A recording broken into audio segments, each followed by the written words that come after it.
Well, welcome. I am Fabrizio. I'm showing you softwares, our project of fundamentals of a software engineer.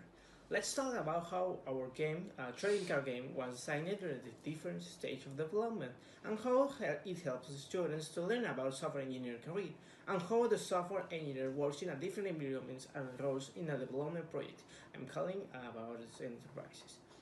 Some of the keywords I use in our game is terms of deck, professionals, the events, the actions, and the effects.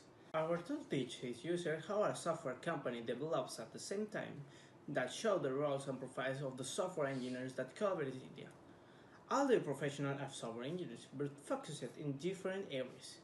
In order that users also know that engineers do more than just program or code, and also what software is used and produced today. It imposes cultures, that is, it will eliminate many of the myths of the software and the software engineering.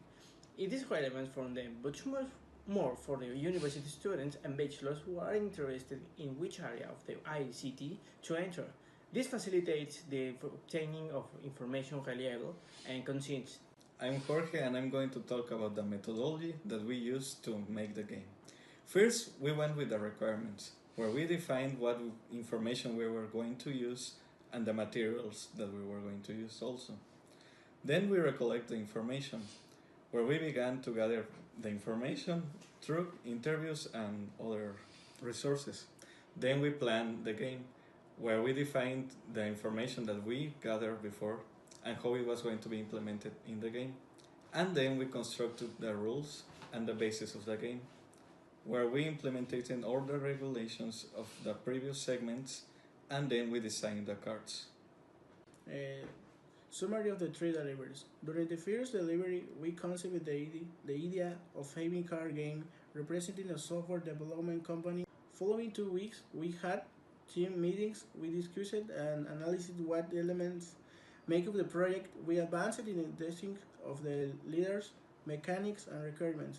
For the BA, we'll have a prototype and start doing test. And start doing test, but to be prioritizing these three things more than anything, we made several mistakes, such as definitions of requirements and the rules with which the game is carried out, which did not force use to start practically from scratch once we finished the prototype. We were able to do the test and correct the details. During the third installment, with the redesign correction and ready test, we only carry out some final tests to the concluded project. Of the most important lessons we learned as a team, the requirement stage completely defines the project.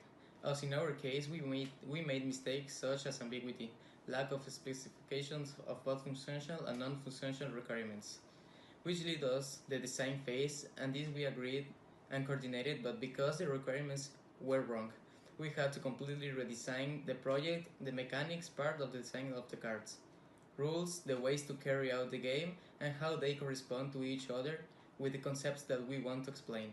The testing phase as a team gave us the certainty that we already had a defining product. We also learned that the software development phases are very applicable to daily life.